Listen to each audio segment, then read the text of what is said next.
कभी कभी कुछ लोग सोचते हैं ये बात मेरे मन में परमेश्वर ने डाली है, ये बात मेरे मन में आई है परमेश्वर की ओर से। तुम कैसे समझ पाओगे ये बात परमेश्वर से आई है? ये बड़ा विषय है हमारे लिए रियल में। इसमें बहुत सारे धोखा खाते हैं लोग, कंटिन्यू सेवक भी खाते हैं, प्रभु के लोग दास भी धोखा खा जाते हैं, और कलीसिया तो उससे ज्यादा धोखा खा जाती है।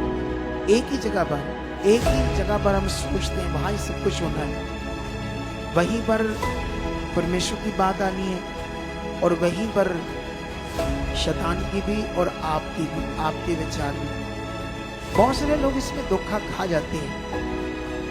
इसीलिए ये जो वचन है आपके लिए फाइनल अथॉरिटीज है परमेश्वर की। लेकिन रूत ने कहा कि मैं नहीं जाऊंगी, मैं तेरे साथ जाऊंगी।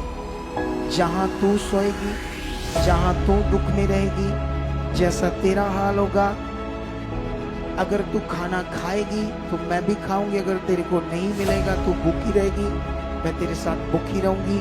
तेरे लोग मेरे लोग होंगे और तेरा परमेश्वर मेरा परमेश्वर होगा। तुम्हारे विश्वास से, तुम्हारे प्रैक्टिकल से, तुम्हारी धार्मिकता से तुम अपने लोगों के लिए, अपने परिवार के लिए प्रेयर कर सकते हो, अपने विषय को परमेश्वर के सामने रख सकते हो, और खतरनाक से खतरनाक विषय को सामने रख सकते हो। और जब तुम रखोगे, विश्वास में बने रहोगे, तो जब वो पूरा आ जाएगा काम, तो तुम्हें समझ नहीं आएगा मेरे साथ कितना बड़ा खुदा है। हालेलुया, हालेलुया, ऊंचा बोलते हो हालेलुया, हालेलुया। आप सबको जय मसीह की, प्रेज़ द लॉर्ड एंड शलोम।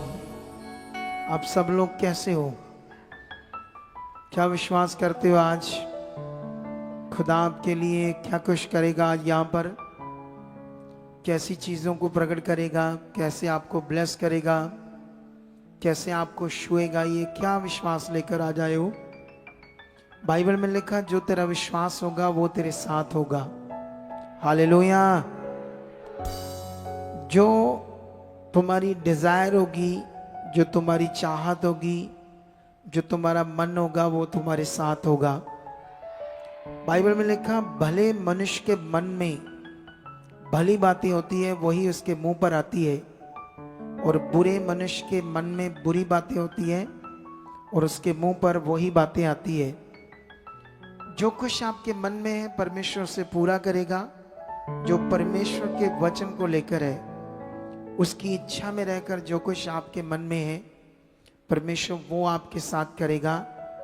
वो कभी ना बदलने वाला परमेश्वर है, वो भला परमेश्वर है। बाइबल में इतने सारे वचन हमारे लिए जो हमारे मन को राइट कर देते हैं, हमें परमेश्वर के साथ बनाकर रखते हैं। लेकिन सवाल है, जो वचन सुनते हैं वो कितना उनको अपने मनों में रखते हैं? क्योंकि अभी मैंने कहा जो कुछ मन में होगा वही हमारे साथ होगा। थोड़ा सा इधर करो। जो कुछ हमारे मन में होगा वही हमारे साथ होगा। अगर आपके अंदर परमेश्वर के वचन हैं, तो वचन की बातें आपके अंदर बनी है, तो आपके साथ वो होगा। हालेलुया। मुझे याद है एक बहन की गवाही, वो सुबह 4 बजे उठती थी रोज, क्योंकि उसका किसान है तो भैंसे हैं, पशु है, उनकी देखभाल करना, उन्हें चारा खिलाना, नलाना धलाना और दूध निकालना, ये सब कार्य उसका था। और फिर घर का खाना बनाना, और 4 बजे उठकर भी, इतनी मेहनत करके भी मोगा से यहां वो 9 बजे आ जाती है सत्संग में। सोच कर देखो। अब जब ऐसे बात कभी हम करते हैं किसी की, तो जब ऐसे बात करते हैं तो ये बात क्यों करते हैं हम? आपको सोचना पड़ेगा ना। अगर हम किसी की बात करते हैं तो हम, मतलब मेरे मुंह से पवित्र आत्मा मेरे अंदर देता है बात, जैसे अभी एकदम से वो मुझे याद आ गई बात, तो बाइबल में लिखा वो सब बातें पवित्र आत्मा तुम्हारे अंदर डालेगा। तो ये बात किससे आई है? पवित्र आत्मा से। पवित्र आत्मा चाहता आप ये बात सुनो। अब वो 9 बजे आती है, कर्जा था, पति नशा करता था, सारा घर में हालात खराब थे, बरकत नहीं था। तो उसके इस विश्वास से परमेश्वर के साथ चलने से परमेश्वर ने कार्य किया। पति को बदला, बरकत आई, घर बना, चीजें अच्छी हुई। और वो कहने लगी कि किसी से 4 लाख रुपया हमने लेना था, 4-5 साल हो गए थे, वो देता ही नहीं था। हमारी धार्मिकता से, विश्वास से चलने से वो अपने आप घर आया और 4 लाख रुपया देकर गया, अपने आप आया। अब जब मैंने ये बात की, पवित्र आत्मा ने मुझे ये बात दी, तो आप सोचो क्यों? कोई बता सकता क्यों? माइक लेकर जाओ, नीचे बैठ जाओ, बैठकर बातें करते हैं आपसे। और जो ये बात का आंसर देना चाहता है ग्रिल के पास आ जाओ जल्दी से। हालेलुया। इधर इधर है 2 लड़के, फटाफट जाओ, फटाफट, टाइम शॉर्ट है। एक माइक और ले आओ। प्रेज़ द लॉर्ड पापा जी। इधर है, इधर वो खड़ी है एक लड़की, बस इतना बहुत है, अभी बहुत, इतना बाकी बैठ जाओ इनसे। हाँ, जय मसीह की। जय मसीह पापा जी। पापा जी, क्या कि हम परमेश्वर के साथ राइट चले और उसकी आज्ञाओं को हम चौकसी से पूरा करें, मतलब उसका वचन को मैं फॉलो करे सर। क्या कि हम उसके वचन से, उसकी आज्ञाओं सुना, दाजा न बाजा, वो जैसा चाहता है और उसके नियमों में हम खरे उतरे। गुड, परमेश्वर आपको बरकत दे चुका है। नेक्स्ट। जय मसीह की पापा जी। जय मसीह की। स्पीक करना पड़ती भरावा। हाँ पापा जी, जैसे वो बहन आपके वचनों के अनुसार जो आपके तरफ से जो उन्हें वर्ड मिलते हैं, उन आज्ञाओं को ध्यान देते हुए हर एक वचन को पूरा करते हैं। और जैसे ही उन्होंने वचन को पूरा किया और उनके जीवन में बड़े काम परमेश्वर ने किए, वैसे ही हम भी जब खुदा के साथ हर एक वचनों को जब पूरा करेंगे, जैसे हम वर्ड सुनते जाते हैं, जो वचन हम आपके द्वारा सुनते जाते हैं, वैसे ही हम भी उसके साथ तैयार हों और चलें और हम भी अपने जीवन में बड़े काम देखें। आमीन। खुदा तुम्हें बरकत दे बॉस। इस लड़की से पूछो। प्रेज द लॉर्ड पापा जी। Praise the Lord.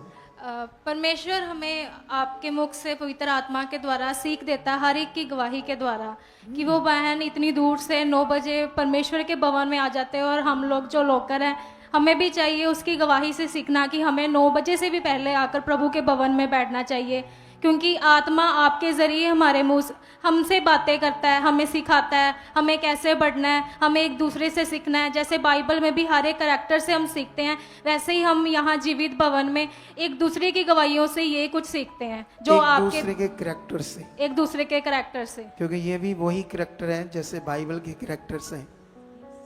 हमें लगता है जो बाइबल में उनके पंख लगे हैं 2-2, वो जो बाइबल में लोग हैं वो भी हमारी तरह इंसान है, उनके करैक्टर से भी सीखते हैं। और यहाँ जो अब परमेश्वर के लोग हैं ये भी सेम उन्हीं की तरह लोग हैं, लेकिन उनमें भी खराब थे, आगे पीछे थे, उनमें भी राइट थे।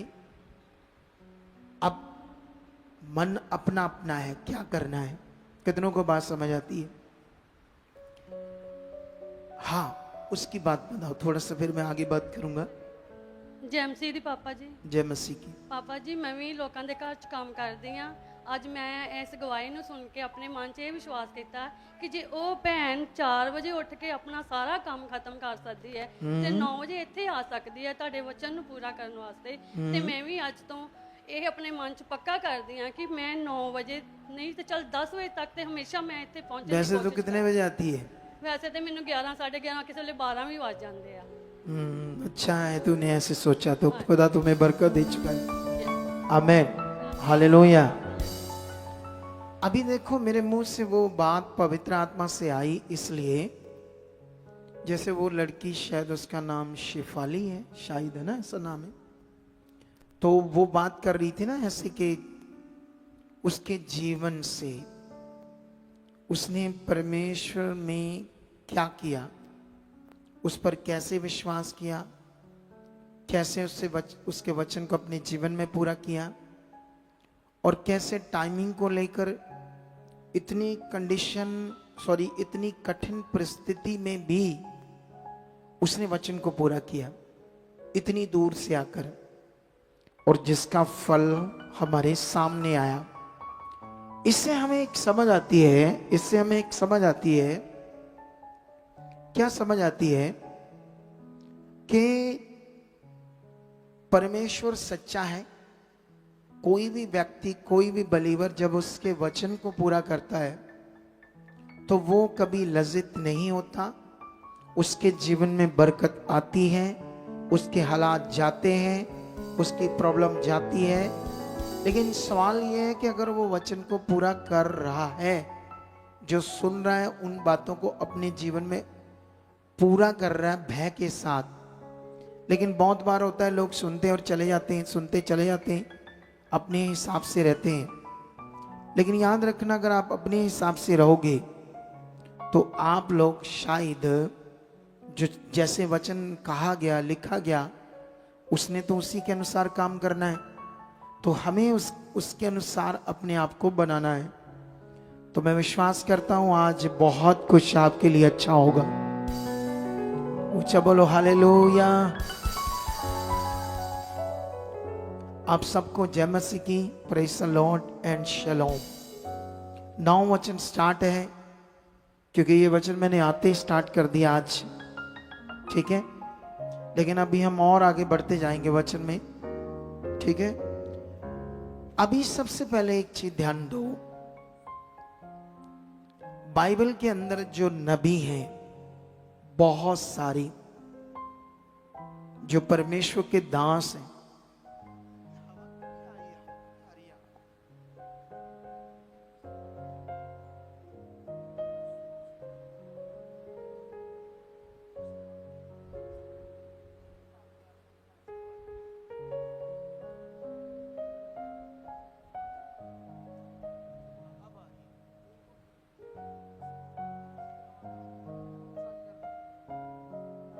हाँ, अब देखो ध्यान से, बात को सुनो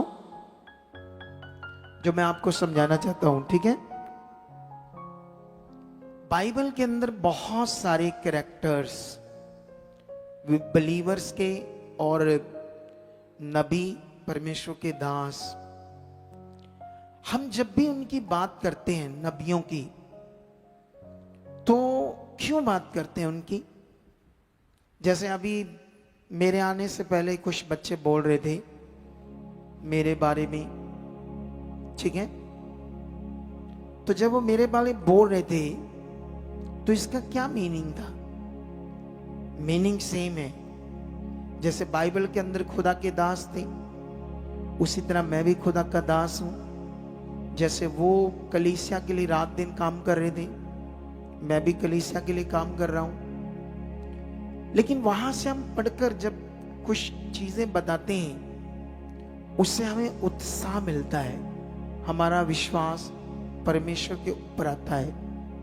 वो लोग भी लोगों के विश्वास को परमेश्वर के ऊपर बनाते थे, वो लोग भी परमेश्वर के वो वचन, वो बातें, वो भविष्यवाणियां लोगों को बताते थे, उसकी व्यवस्था बताते थे।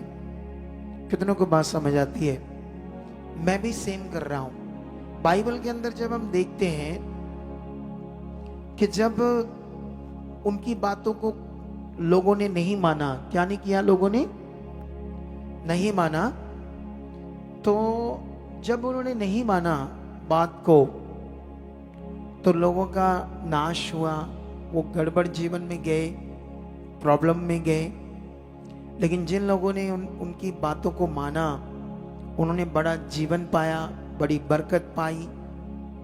अब सवाल ये है कि हम सब बरकत पाने आए यहाँ, हमारा लक्ष्य, हमारी सोच, हमारा मन सेम है।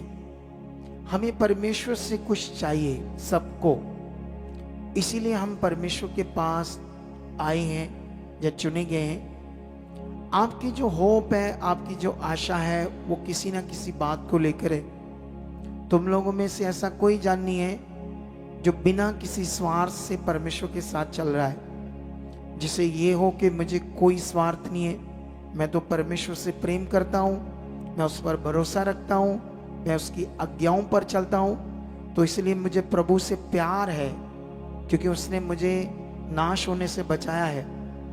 अगर हम ऐसा पूछें यहाँ पर, तो मैं भी ऐसा कोई जन नहीं है, कोई भी नहीं। रियलिटी में बात कर रहा हूं, कितनों को बात समझ आती है? तो अभी आप लोग इस बात को पकड़ो कि अगर हम सबको आशा है परमेश्वर से कि हमें ये चाहिए, ये चाहिए, ये चाहिए, ये काम, ये मेरी प्रॉब्लम, कुछ लोगों को बॉडी में हालात है, शरीर में हालात है, शरीर में कोई सिकनेस है, कुछ बीमारियां हैं, कुछ रोग हैं। नो डाउट परमेश्वर सामर्थी है, ये आपको भी पता है, आपको पता है वो कर सकता है, इसीलिए आप आते हो। लेकिन अगर इस चीज को, इन बातों को आप सुपीरियर कर लो अपने जीवन में, इसे और अच्छा कर लो, तो आप वेल और बहुत ही ब्यूटीफुल जीवन को जियोगे रियलिटी में, अगर आप इसे ऐसा करो तो। और इसके लिए खुदा ने मुझे अपॉइंट किया है ताकि वो अपनी बात को आपसे कर सके।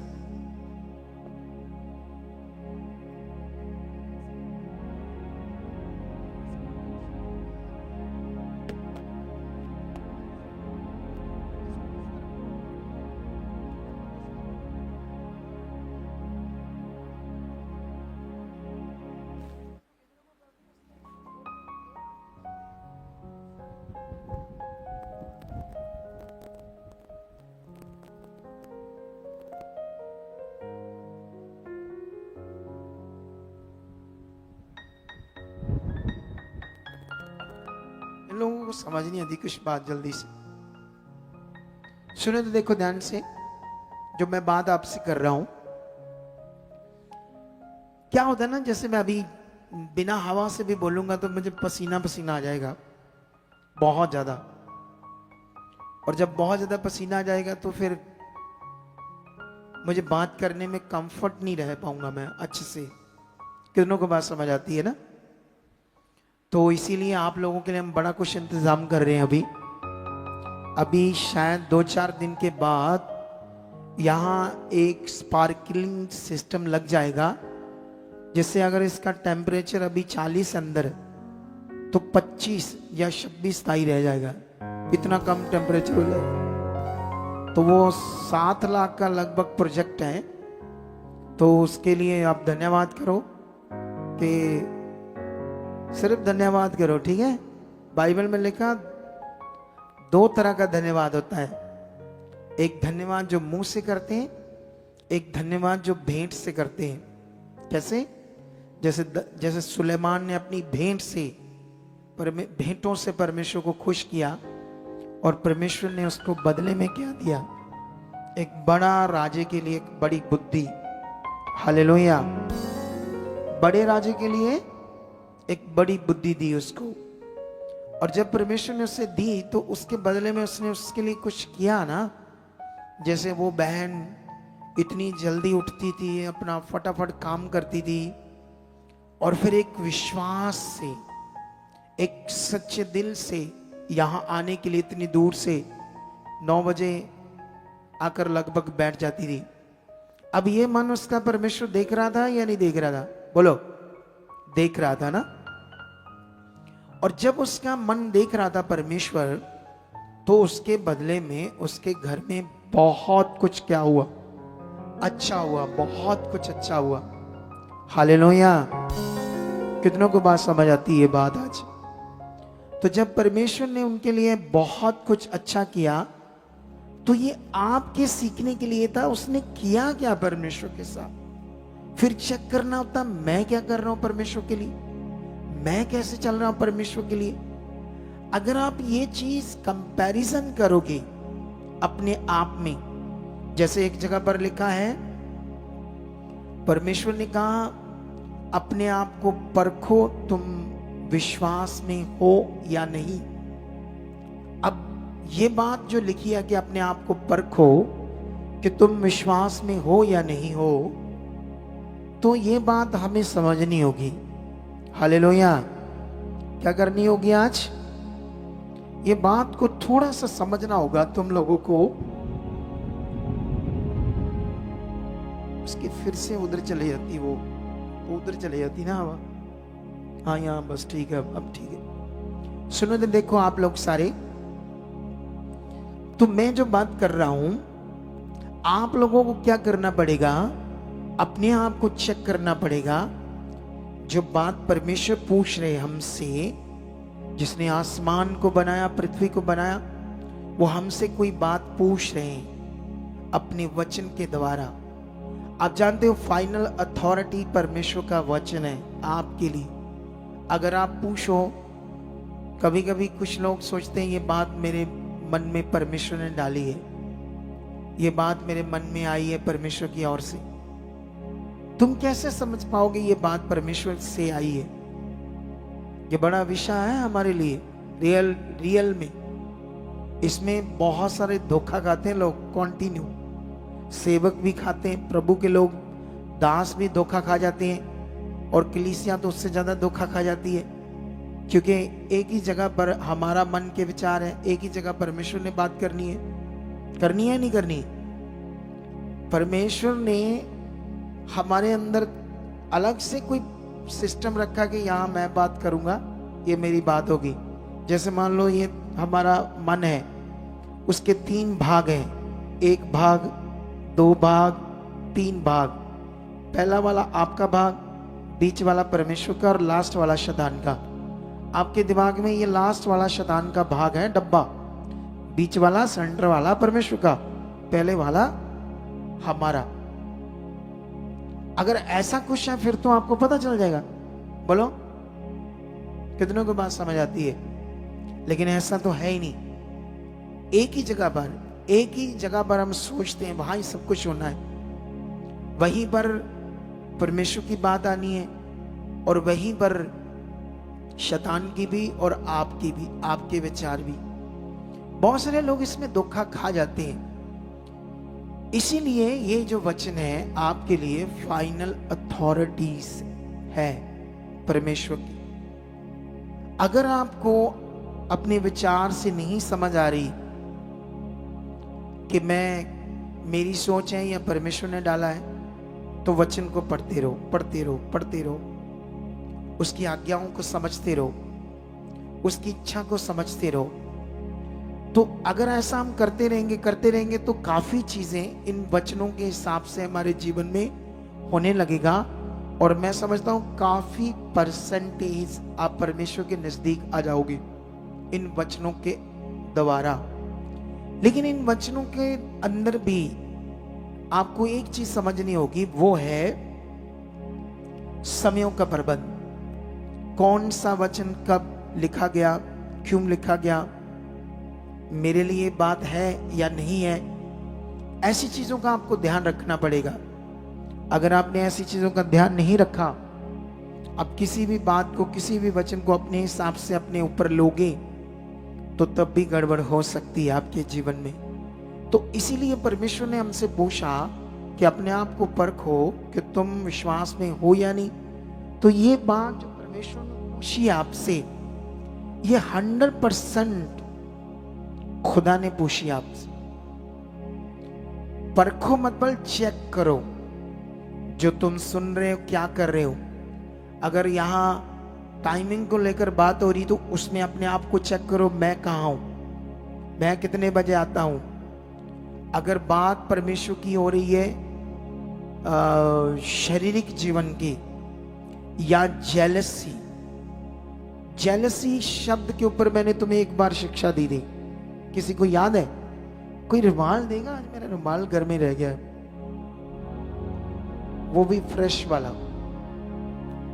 सुनो ध्यान से, कितनों को बात मेरी समझ आ रही है वाली? जेलसी शब्द जो है, ये बड़ा एक खतरनाक विषय है हमारे लिए, क्योंकि इसमें बड़ी चीजें गड़बड़ होती हैं। किसी को देख के जेलसी करना, किसी के जीवन को देख के, किसी के बातचीत से किसी की उन्नति देखकर, किसी का कारोबार देखकर, किसी का टैलेंट देखकर मनुष्य के अंदर जेलसी आती, मैं ऐसा क्यों नहीं हूं, ये मुझसे शायद आगे है। लेकिन ये शारीरिक जीवन से है और शैतान का एक पॉइंट है जिसके अंदर ये होगा, वो कभी आगे नहीं जा सकता। लिख कर ले लो मुझसे, क्या ले लो मुझसे, लिख कर ले लो कि वो कभी आगे जा नहीं सकता है, वो हमेशा डाउनफॉल रहेगा उसका। जो उसने सोचा है कि मेरे लिए होगा वो स्टॉप हो जाएगा ऐसे जीवन से, क्योंकि यीशु मसीह ने हमारे उस जीवन को वो खत्म हो जाए और नया मिले, इसके लिए आपको बहुत बातों को अपने मन में हमेशा रखना पड़ेगा। क्योंकि हम संसार से आए हैं और संसार में हमने क्या किया, वो सब कुछ किया जो दुनिया कर रही है। दुनिया जो एफर्ट्स लगा रही है, दुनिया के हिसाब से धार्मिकता कर रहे हैं लोग, हम सब ने किया, वो करके हम आए हैं। कल मैं एक हिंदू लड़के से बैठा, वो पास्टर है, तो वो अच्छी मतलब दुनिया की जो जातियां होती शारीरिक, उनमें से एक बड़ी जाति का था, लेकिन वो इतना पढ़ा है कि उसके पास 6 डिग्री थी, 6 डिग्रियां। उसने पीएचडी कर दी, मास्टर तक कर दी, और पता नहीं कितनी डिग्रियां उसने ले ली। यीशु मसीह में आने के बाद सेवा के साथ साथ पढ़ता गया। और उसका दिल था कि मैंने अपनी माता पिता की चाहत को पूरा करना है, क्योंकि माता पिता चाहते थे कि पढ़ो। और वो मुझे बता रहा कि जब हम बड़े बड़े लोगों के साथ बैठते हैं तो उन्हें अपनी गवाही देते हैं, वो मेरा लाइफ के बारे पूछते हैं, तो फिर उन पर कोई प्रभाव आता है कि यीशु मसीह में ऐसे ही नहीं लोग आते हैं, इतने एजुकेटेड लोग भी यीशु मसीह में आते हैं और कितने बड़ी जातियों से आते हैं। तो इसका मतलब ये नहीं है कि ये कोई धर्म परिवर्तन है, ये फलान है, ढींग है, ये एक सच्चाई है, एक ऐसा मार्ग है जो दुनिया को समझना होगा। हालेलुया। कितनों को मेरी बात समझ आ रही है?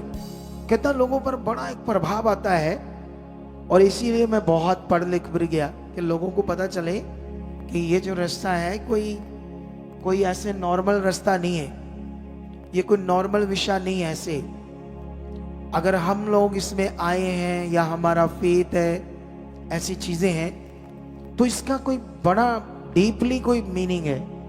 क्या है? कोई उधर जा रही है ना हवा।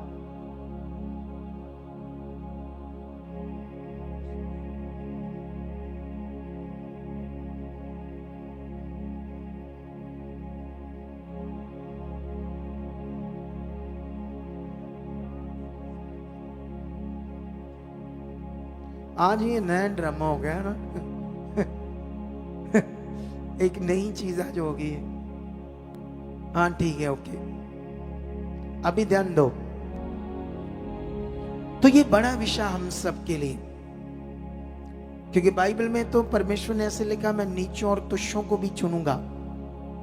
मैं मतलब चुनूंगा ऐसे लोग जो अपने आप को सामर्थी समझते हैं, बड़े समझते हैं, मैं उन्हें लज्जित करूंगा। मैं थोड़े दिन पहले एक मीटिंग कर रहा था, यूपी से, बिहार से कुछ लोग थे उनके साथ, और मैं उन्हें समझा रहा था परमेश्वर के बारे में और सच्चाई के बारे में। उन्हें मैं बता रहा था कि इस दुनिया में है ना, बड़े गुरु है, संत है, महात्मा है, ऐसे है ना दुनिया में, बड़े बड़े डेरे हैं। तो मैंने कहा लोग उन्हें भगवान की तरह पूजा करते हैं कि जैसे ये भगवान है, यही सब कुछ है, उनकी पूजा करते, उन्हें ऐसे कुछ मानते हैं। तो मैंने कहा वो भी कुछ नहीं कर सकते जो तुम कर सकते। उन लोगों को मैंने समझाया, तुम तो आम हो, तुम तो एक नॉर्मल व्यक्ति हो, लेकिन ये सच्चाई समझकर वो भी नहीं कर सकते जो तुम कर सकते हो, ऐसा मैंने उन्हें समझाया। और ये रियलिटी की बात है, जिस परमेश्वर के साथ तुम हो तुम्हारे विश्वास से वो हो सकता है जो तुमने कभी सोचा नहीं है। कितनों को बात समझ आती है? तुम्हारे विश्वास से, तुम्हारे प्रैक्टिकल से, तुम्हारी धार्मिकता से तुम अपने लोगों के लिए, अपने परिवार के लिए प्रेयर कर सकते हो, अपने विषय को परमेश्वर के सामने रख सकते हो और खतरनाक से खतरनाक विषय को सामने रख सकते हो। और जब तुम रखोगे, विश्वास में बने रहोगे, तो जब वो पूरा आ जाएगा काम, तो तुम्हें समझ नहीं आएगा मेरे साथ कितना बड़ा खुदा है। ऊंचा बोलो हालेलुया। जो काम एक बाबा भी नहीं कर सकता, वो तुमसे हो सकता है। कितनों को बात समझ आती है? यही तो सच्चाई है। इसी सच्चाई को तो तुमने क्या करना है? समझना है। हालेलुया।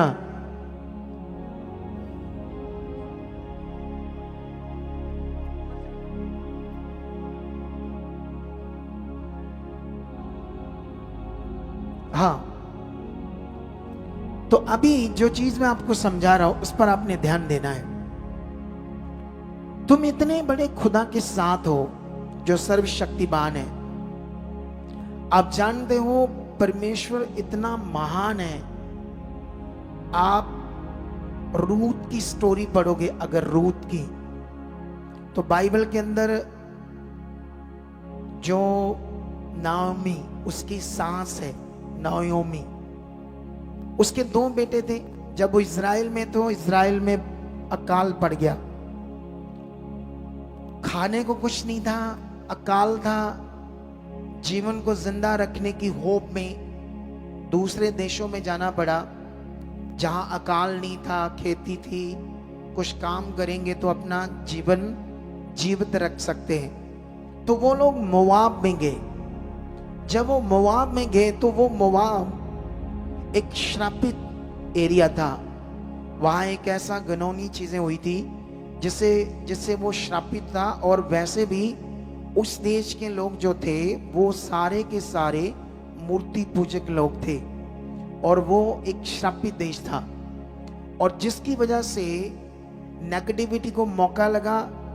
बाइबल में लिखा रूत और में भी ओपरा, 2 उनकी बेटों की पत्नियां थी जो वहीं मोआबनिया स्त्रियां थी।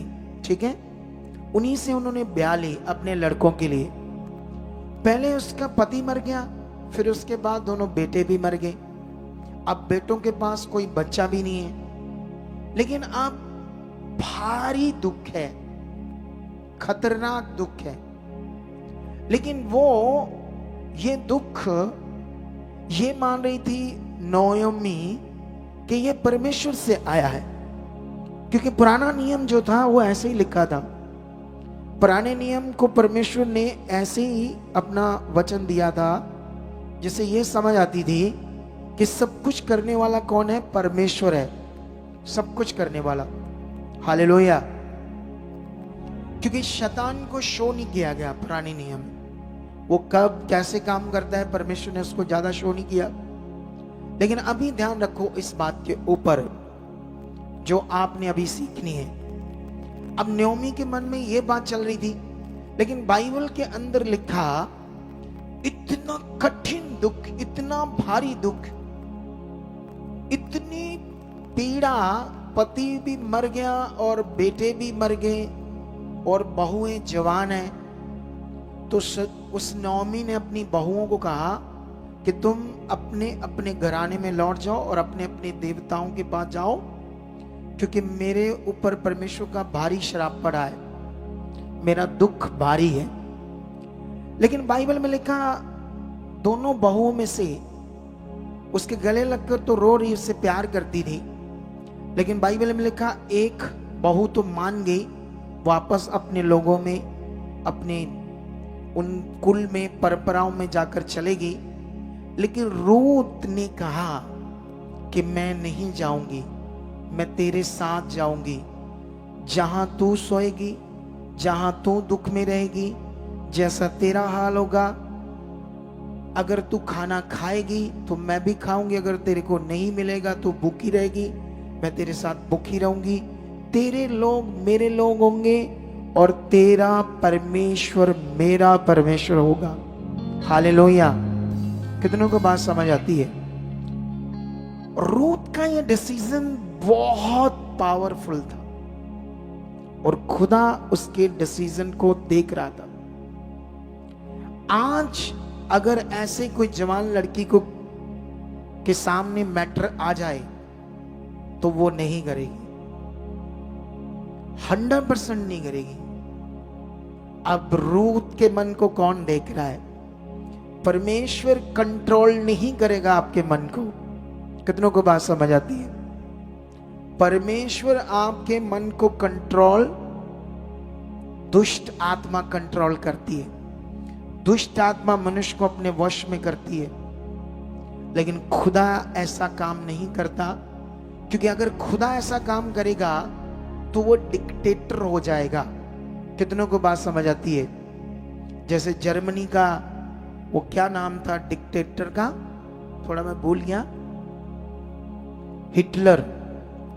हिटलर की स्टोरी देखना रोंगटे खड़े कर देती, इतना खतरनाक डिक्टेटर था वो। तानाशाही हाकम, जबरन जो दिल में आना वो करना। तो जबरन जो दिल में आना वो शैतान करता है, दुष्ट आत्माएं करती है, लोगों को कंट्रोल करती है। उनको वो जो लोग मर जाते हैं ना फांसी लेकर, अपने फाहा लेकर, वो दुष्ट आत्माएं करती है। कोई मनुष्य अपनी इच्छा से नहीं कर सकता। ट्रेन के आगे जब लोग जाकर कट जाते हैं, मर जाते हैं, वो भी दुष्ट आत्माएं करती है। लोग अपने ऊपर कोई फ्यूल ऑयल डालकर अपने आप को जला लेते हैं। अगर मनुष्य अपने जीवन में खुद है तो वो कभी नहीं करेगा। ये शैतान करता है, दुष्ट आत्माएं करती है। इसी तरह से ये जबरन काम परमेश्वर ने आपके साथ नहीं करना है। रूथ के साथ कोई जबरन काम परमेश्वर ने नहीं किया। वो इतने साल, कुछ साल परमेश्वर के साथ रही। हालेलुया। क्या रही वो? कुछ साल वो परमेश्वर के साथ, मतलब परमेश्वर के लोगों के साथ रही। उसको कुछ परमेश्वर के बारे में पता चला। उसको कुछ ये डिफरेंस समझ आया कि मेरे जो कुल के लोग हैं, मोआब देश के लोग हैं, वो जो धार्मिकता करते क्या है और परमेश्वर की धार्मिकता क्या है। उसने खुद उस सच्चाई को समझकर ये डिसीजन लिया। एक कठिन डिसीजन था। एक जवान लड़की जिससे अभी कोई बच्चा भी नहीं पैदा हुआ तो उसका पति मर जाए, उसके अंदर कितनी अभिलाषाएं हैं, अभी कितनी चीजें हैं, लेकिन उसने जब डिसीजन लिया कि मैं इस बूढ़ी औरत के साथ अपना जीवन बिताऊंगी। कोई ऐसा कर सकता है? बोलो। लेकिन उसने कहा तेरा परमेश्वर मेरा परमेश्वर होगा। जिस दुख में, जिस हाल में तू रहेगी, मैं तेरे साथ रहूंगी। मौत को छोड़कर अगर मैं कुछ इससे विपरीत करती हूं तो परमेश्वर इससे बुरा करे। उसने कहा मौत ही सिर्फ मुझे अलग कर सकती है तुमसे, वरना मैं तुमसे अलग नहीं रहूंगी।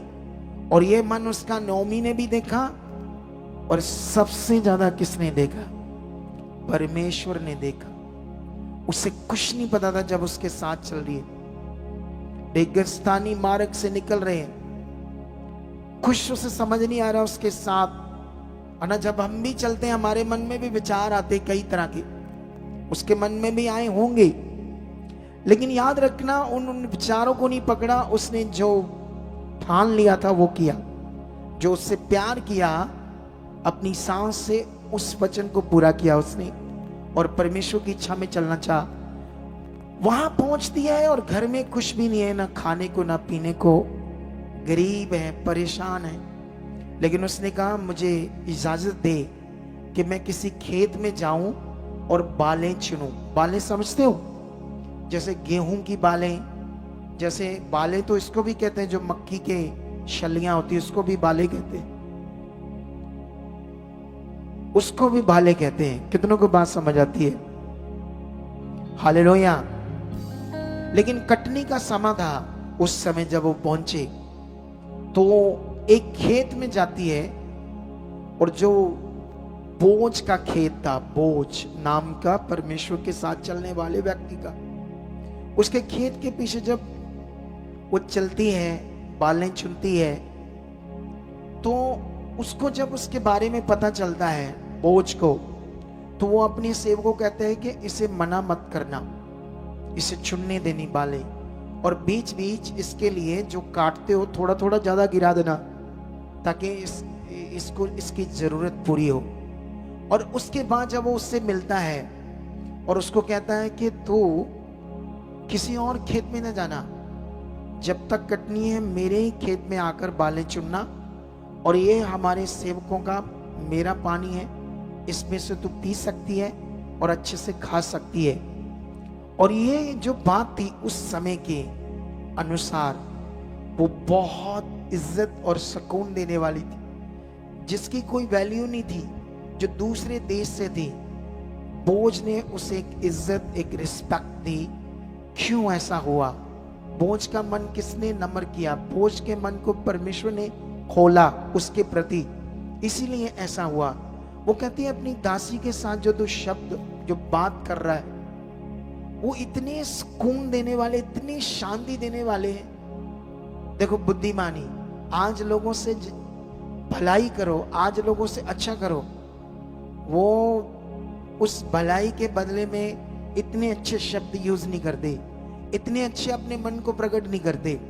कितनों को बात समझ आती है? जैसे हम आपके लिए मेहनत कर रहे हैं, आपके पीछे प्रेयर कर रहे हैं, आपके पीछे इतनी गर्मी में खड़े हैं, आपके लिए ले हैंड कर रहे हैं, आपको वर्ड दे रहे हैं, तो ये पैसे देने से भी बहुत महंगा उत्तम काम है, पैसों की मदद से भी। कितनों को बात समझ आती है? लेकिन शरीर मनुष्यों को पैसा समझ आता है, कोई चीज समझ आती है, आत्मिक चीज समझ नहीं आती। लेकिन याद रखना, उसने जब ये बातें की उसके बाद परमेश्वर ने उसके लिए क्या किया इतनी गरीबनी के साथ। बोझ एक बड़ा किसान था, एक अमीर व्यक्ति था, और उम्र से भी उससे बहुत बड़ा था। कितनों को बात समझ आती है? लेकिन याद रखना, परमेश्वर ने नौमी के मन को बोझ के साथ शादी करने के लिए बात डाली, और बोझ का भी मन परमेश्वर ने खोला। और बाइबल में लिखा, रूत का बड़ा जो फैसला था, उससे, उस बोझ व्यक्ति से, धनी व्यक्ति से उसकी शादी होती है, और खुदा की ओर से। कितनों को बात समझ आती है? और जानते हो, उनके घर में एक बेटा हुआ ओबेद। ओबेद से पैदा कौन हुआ? यशे। यशे से पैदा कौन हुआ? दाऊद। और दाऊद के वंश से कौन आया? यीशु। सोच लो, मोवाबी श्रापित लड़की जो परमेश्वर से दूर थी, उसके इतने बड़े मन को देखकर परमेश्वर ने कितना बड़ा फैसला लिया। तो इसे बोलते हैं डिसीजन, इसे बोलते हैं फैसला, इसे बोलते हैं अपने आप को चेक करना, मैं विश्वास में हूं या नहीं हूं। परमेश्वर ने आपसे पूछा है, परमेश्वर ने यह बात की है कि तुम विश्वास में हो या नहीं हो। मतलब इसका क्या? चेक करो। वो पूछ रहा है तुम्हें, तुम जो मैं तुमसे पूछ रहा हूं, तुम मेरे साथ क्या कर रहे हो, मेरे साथ तुम्हारा क्या लेवल है, मेरे साथ तुम्हारा क्या रिश्ता है, क्या फेथ है, क्या वफादारी है, क्या आज्ञाकारी है, ये मैं पूछ रहा हूं। खुदा ऐसे बोल रहा है। मैंने तुम्हें स्टार्टिंग में एक बहन के बारे में बताया, उसके बताने से हमें ये समझ आती है कि उसने वफादारी दिखाई, उसने वचन को पूरा किया, उसने मन बनाया, उसने हालात को नहीं देखा, सिचुएशन को नहीं देखा, उसने वचन को पूरा किया। अगर आज हम भी ऐसा करते हैं, अगर रूत के लिए इतना बड़ा परमेश्वर कर सकता है, उस बहन के लिए कर सकता है, तो तुम्हारे लिए कितना कर सकता है? बोलो, जोर से बोलो हालेलुया। कितना कर सकता है वो? ऊंचा बोलो, बोलो बहुत कर सकता है। लेकिन अपने पड़ोसी से बात करो, एक दूसरे को पूछो, तुम्हें पता है फिर इसके लिए करना क्या है? पूछो, बताओ। वफादारी, चलना पड़ेगा अच्छे से, सब बातों में ध्यान देना पड़ेगा। करो करो बात एक दूसरे से बात करने की आदत डालो। अच्छे से बात करो, इधर भी करो एक दूसरे से बात। तानू जड़ी संग आंदी है ना एक दूसरे से बात करने में। अगर मैंने आपके हाथों में पैसे दे दिए ना, ले एक दूसरे को दे दो। तो जिसके हाथ में मान लो 20 का नोट है और दूसरे के हाथ में 10 का है, 10 वाला जल्दी जल्दी बढ़ाएगा कि 20 वाला आ जाए। कितनों को बात समझ आती है? अगर किसी के हाथ में 500 का है, किसी के हाथ में 200 का है, 200 वाला जल्दी जल्दी बढ़ाएगा कि 500 वाला आ जाए। इसे बोलते हैं लालच। हम शारीरिक समझ से तो वो करते हैं, लेकिन यहां हमारी समझ सब कुछ आत्मा के द्वारा है। कितनों को बात समझ आती है? सब कुछ हमने आत्मा के द्वारा करना है। हमारा जीवन अब खुदा के साथ जो है वो शारीरिक नहीं है, वो आत्मिक है। आप जानते हो बाइबल के अंदर नबियों के द्वारा जब कोई भविष्यवाणी हुई तो उसको हम बाइबल के अंदर पूरा होते भी देख रहे हैं। कितनों को बात समझ आती है? बाइबल के अंदर एक नबोत नाम का, जिजरेली नबोत नाम का एक व्यक्ति था। किसी को पता उसके बारे में? कुछ थोड़ा बहुत पता है तो हाथ खड़ा करो।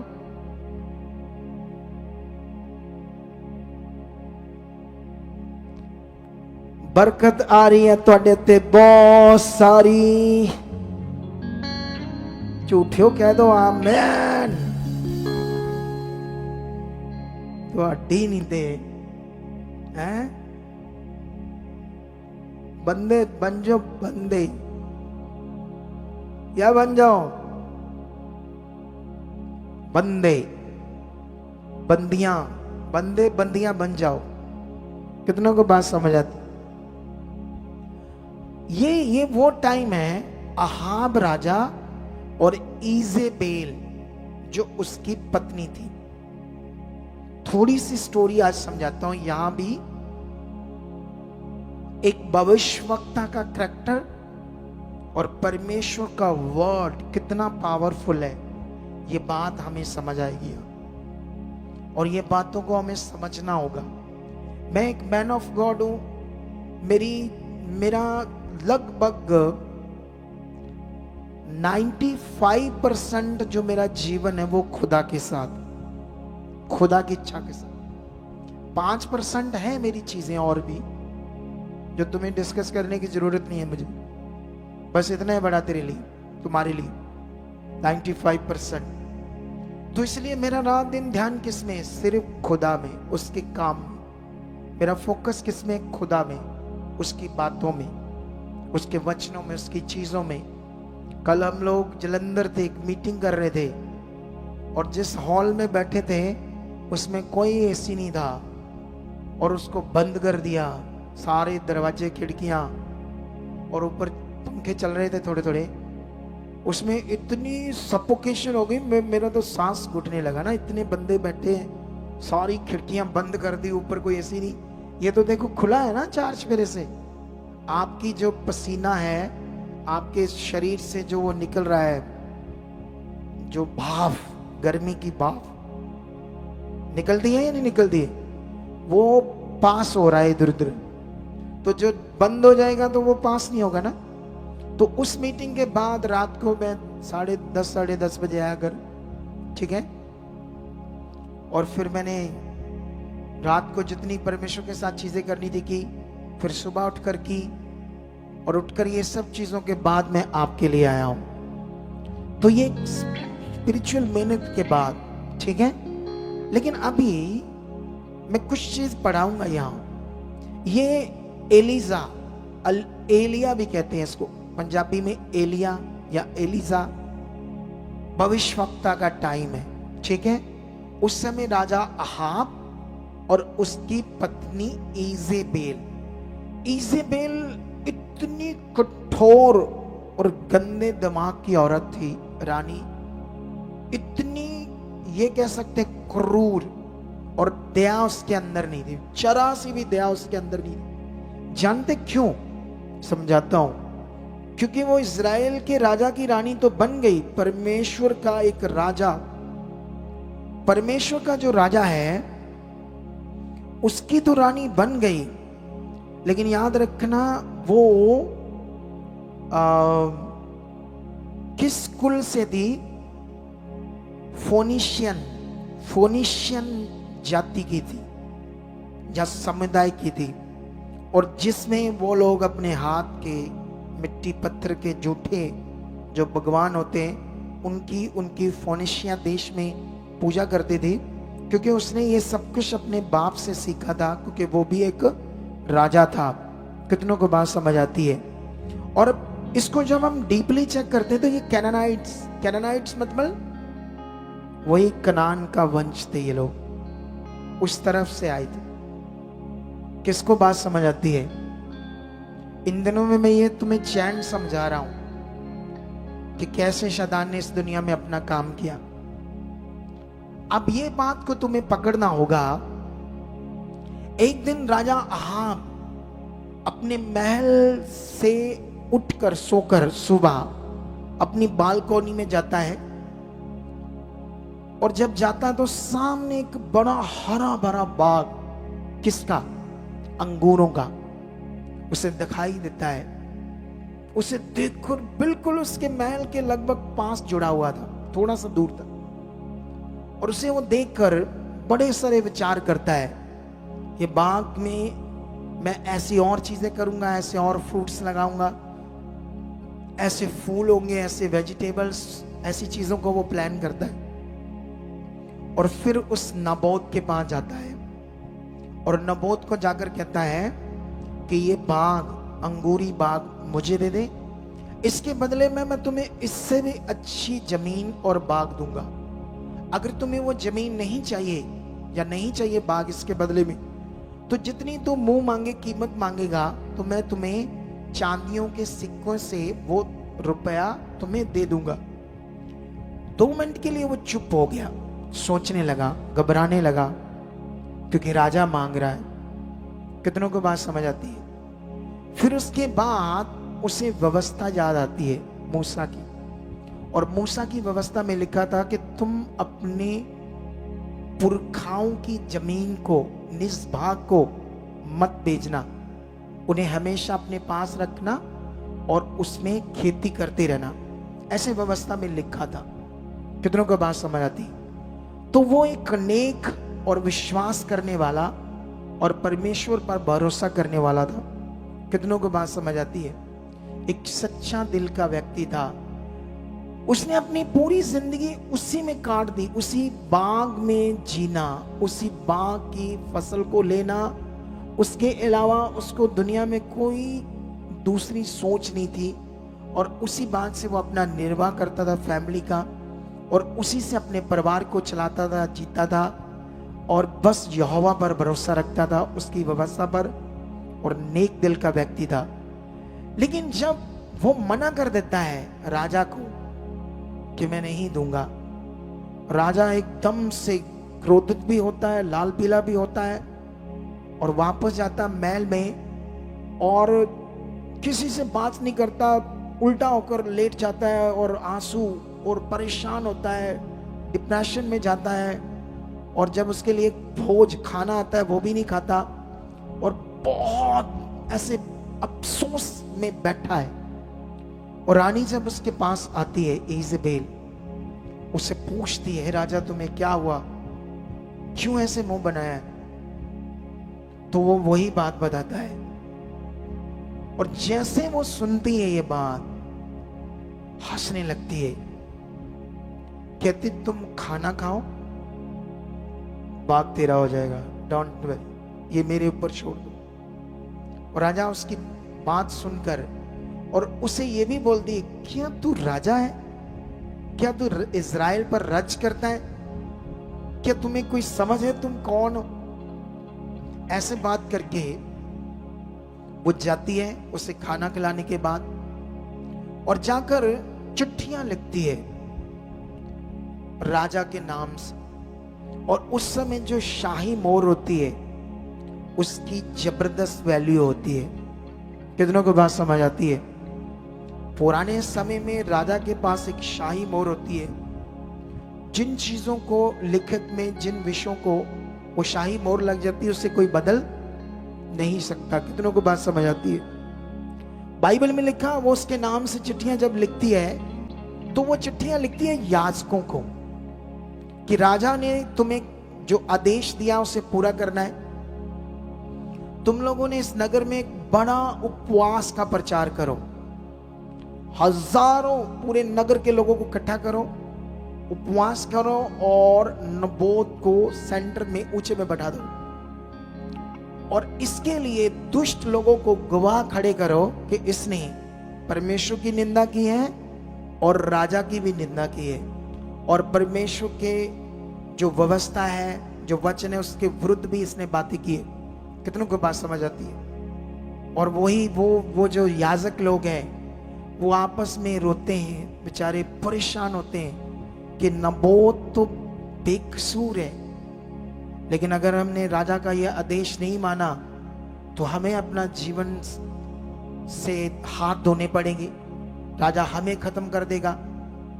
तो ये डर भी उनके अंदर था, लेकिन फिर बड़ी मजबूरी में उन्होंने वो उपवास का प्रचार किया। वो दिन आया, वो टाइम आया जब सब लोगों ने इकट्ठे हुए। जोर से बोलो हालेलुया। जब सब लोग इकट्ठे हुए तो उन दुष्ट जो गवाहों को खड़ा किया था, उन लोगों ने नबोत के विरुद्ध गवाही दी, वही जो प्लान था। और जैसे गवाही दी, भीड़ शांत हो गई, चुप हो गई, और लोगों को गुस्सा भी आने लगा। क्योंकि होता क्या ना दुनिया में, अगर आपको मेरे बारे कुछ कोई बताए तो कितने लोग मान भी लेंगे, हैं ऐसा है पापा। कितनों को बात समझ आती है? क्योंकि इंसान होते हैं ऐसे, इंसानों की बुद्धि ऐसे होती है। मतलब कोई भी बात विश्वास करने से पहले जब तक आप क्लैरिटी ना लो तब तक विश्वास करना नहीं चाहिए, उस बात को मानना नहीं चाहिए। कितनों को बात समझ आती है? लेकिन जब उसके विरोध में वो खड़े हुए तो बाइबल में लिखा, जैसे वो बोलने लगा अपने बारे में कि मैंने ऐसा कुछ नहीं किया, है ना, अपने बचाव के लिए लोगों के सामने अपने विचारों को रखने लगा। लेकिन भीड़, अब दुष्ट आत्मा काम करने लगे उनके अंदर, इतना शोर मचाने लगे कि उसकी आवाज ही दब गई, कोई उसकी नहीं सुन रही, सब उसे पकड़ कर ले गए। उस समय सजा की थी पथराव, उसकी भी सजा यही थी कि इसको पथराव करके इसको मार दो। सोचो, एक जीवित व्यक्ति के ऊपर ऐसे जब पत्थर एक मारा, दो मारे, कितने पत्थर मारने के बाद उसकी मौत हुई होगी? सोचो जरा से, बोलो समझ आ रहा है कि नहीं समझ आ रहा? और जैसे ये होता है, इतनी तकलीफ से मरता है कौन? नबोत। तो ये वचन तो मैं समझाता हूं यहां से, ताकि आज तुम्हें परमेश्वर की ताकत और उसकी सामर्थ की समझ आए। हालेलुया। कितनों को बात समझ आ रही है मेरी बात?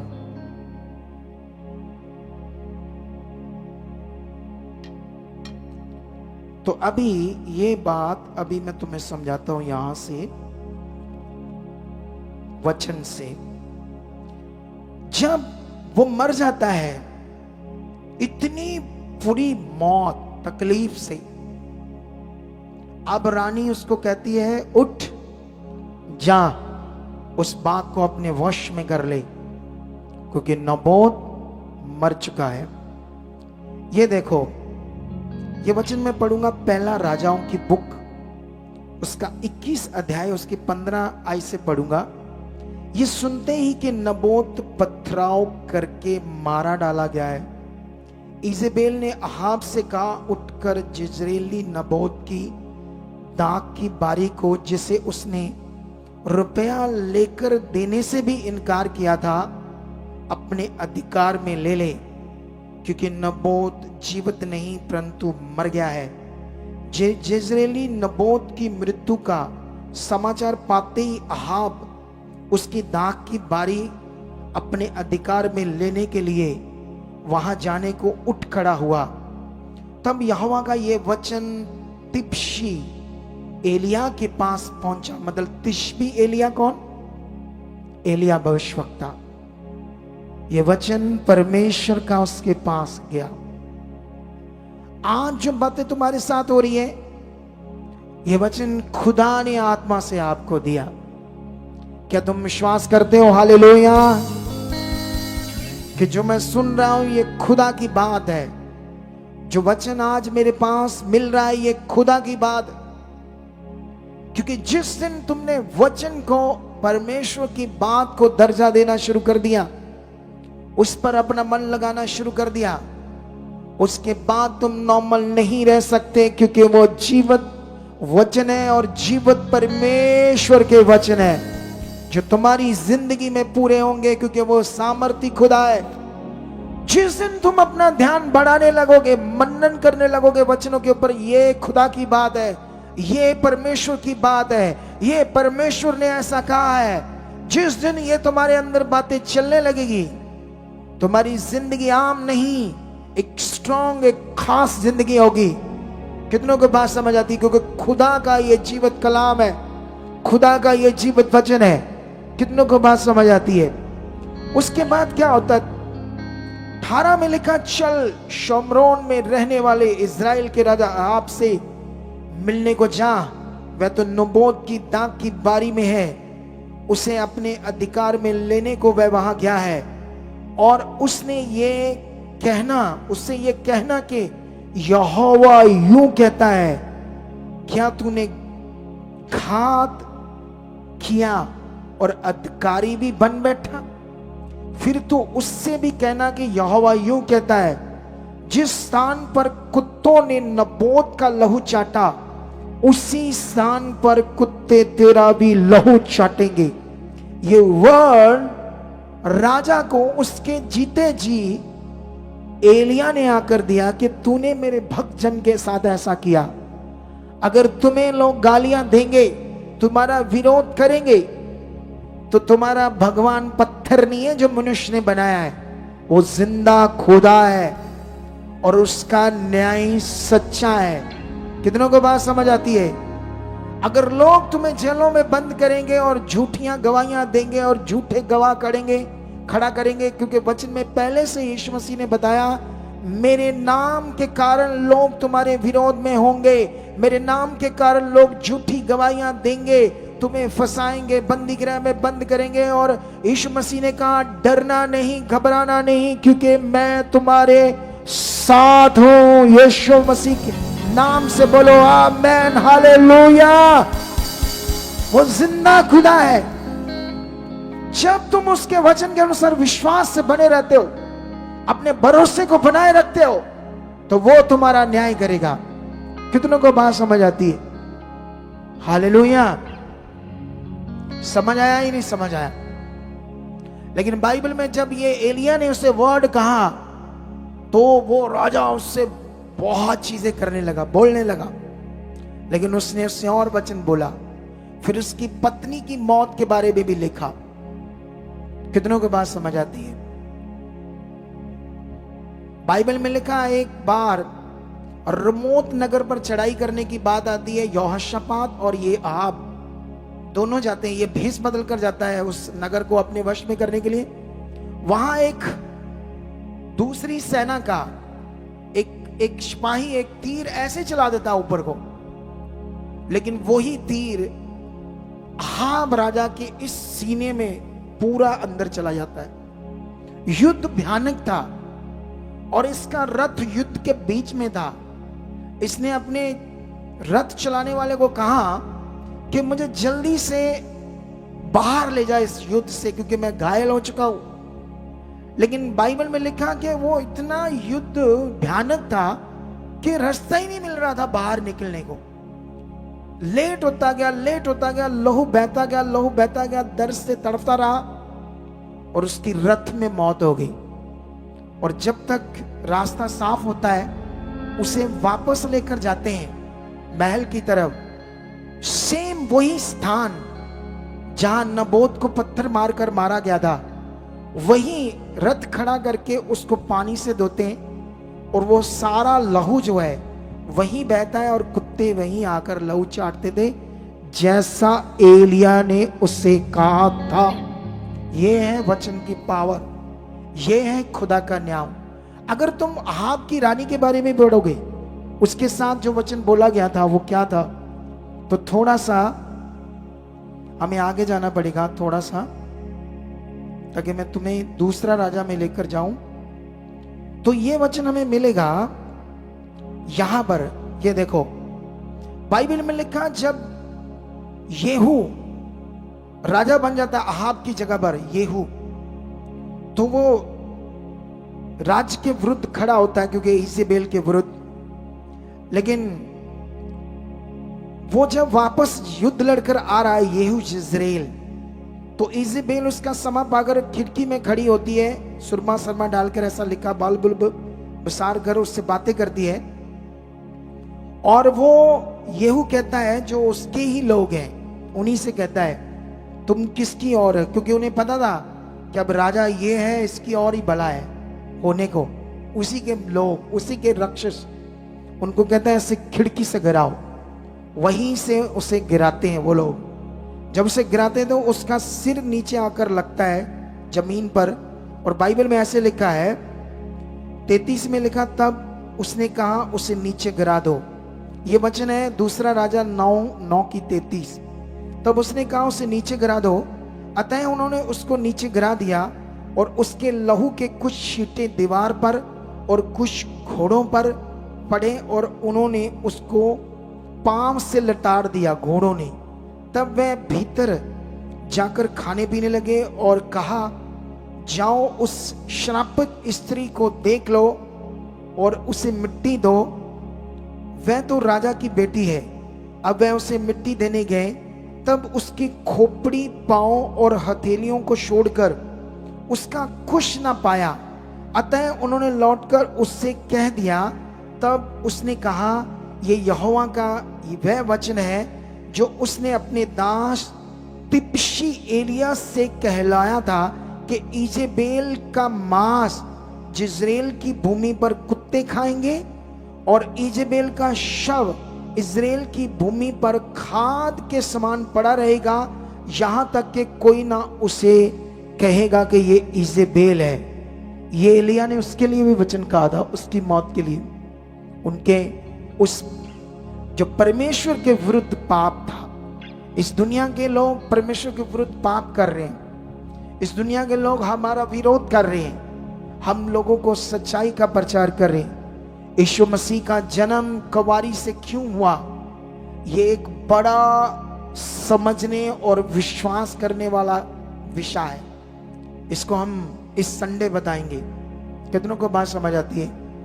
यीशु मसीह का कुंवारी के जन्म का हमारे फेथ से कितना बड़ा विषय, कितना बड़ा हमारी समझ का ये विषय है। हम लोग वचनों को सुनते हैं, बातों को सुनते हैं, लेकिन उस तरह से पकड़कर परमेश्वर के साथ जीते नहीं है। लेकिन बाइबल में लिखा, उसका न्याय सच्चा हुआ। परमेश्वर ने अपने भक्त जन का न्याय किया और जो वचन उसने एलिया के मुंह में दिया उसे पूरा किया। वही खुदा तुम्हारे साथ है। जो वचन वो मेरे मुंह में दे रहा है तुम्हें पूरा करने के लिए, तुम्हें बरकत देने के लिए, ब्लेस करने के लिए।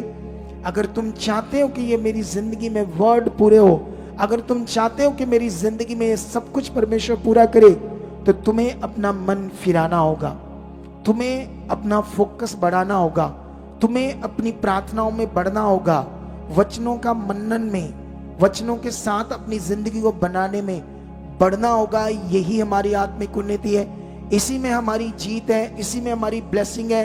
क्योंकि जब हमारा मन परमेश्वर के साथ रहेगा, हमारा फेथ बना रहेगा। जब हम परमेश्वर के साथ आत्मिक उन्नति और धार्मिकता में बने रहेंगे, तब हमारा विश्वास से परमेश्वर हमारी जिंदगी में काम करेगा। जब हम शरीर में चले जाएंगे, हम संगति में तो आएंगे, लेकिन हमारा मन वो नहीं होगा जो चाहिए परमेश्वर के साथ। कितनों को बात समझ आती? जब हमारा मन वो नहीं होगा, तो हम छोटी छोटी सिचुएशन में भी कलपते रहेंगे, छोटी छोटी बातों में भी हमारा मन खराब होता रहेगा, और खराब मन कभी सामर्थ को नहीं देख सकता, खराब मन कभी सामर्थ को नहीं प्रकट कर सकता। आपने घमंड को, फालतू बातों को अपने जीवन से दूर रखना है, शरीर की बातों को दूर रखना है, और परमेश्वर के वचन को, परमेश्वर की इच्छा को पकड़ना है। उसके वचनों का हमेशा अपने जीवन में मनन करने के लिए प्रार्थना में रहना है, प्रार्थना में रहना है, प्रार्थना में रहना है। कितनों को बात समझ आती है? Are you ready? ऊंचा बोलो यस। ये तो मैंने कह दिया, तुमने तब बोल दिया। तुम्हें अपने मन से होना चाहिए। कितनों को बात समझ आती है? जो चीजें तुम अपने मन से परमेश्वर के साथ करोगे, उसी का फल ज्यादा तुम्हारी जिंदगी में आएगा। कितनों को बात समझ आती है? उसी से तुम्हारी जिंदगी में ज्यादा फल आएगा। तो क्या जीवित खुदा के साथ, जैसे वचन में लिखा, अपने आप को परखो, पूछो अपने आप को, तुम कैसे हो खुदा के साथ? जो सुना वो कैसे पूरा कर रहे हो? कितने इस लाइन को लिखेंगे कि मैं हमेशा अपने आप को पूछूंगा, तुम कहां हो खुदा में? कौन सी वफादारी में हो? कितनी आज्ञाओं को छोड़ रहे हो? कितनी आज्ञाओं को पकड़ रहे हो? कितनों को बात समझ आती है? क्या ये वचन लिखोगे कि मैं आज से अपने आप को पूछूंगा और आगे बढ़ूंगा? कितने लोग ऐसे करेंगे? हालेलुया। Are you ready? ऊंचा बोलो, ऊंचा। तो खुदा हमारे साथ है, तो परमेश्वर आपको छू चुका है, आपके मन को आज इस वचन के द्वारा। हमारे YouTube चैनल को सब्सक्राइब करें ताकि आप परमेश्वर के और भी गहरे भेदों को जान सकें, और जो पॉजिटिव शिक्षा परमेश्वर के दास के ऊपर परमेश्वर ने प्रकट की है उसे सुनकर आप बहुत ही आगे बढ़े, आप हर एक नशों से, हर एक बीमारियों से छुटकारा पा सके। तो पार मिनिस्ट्री की और भी नई अपडेट्स जानने के लिए इस चैनल को सब्सक्राइब करें और बेल आइकन दबाएं।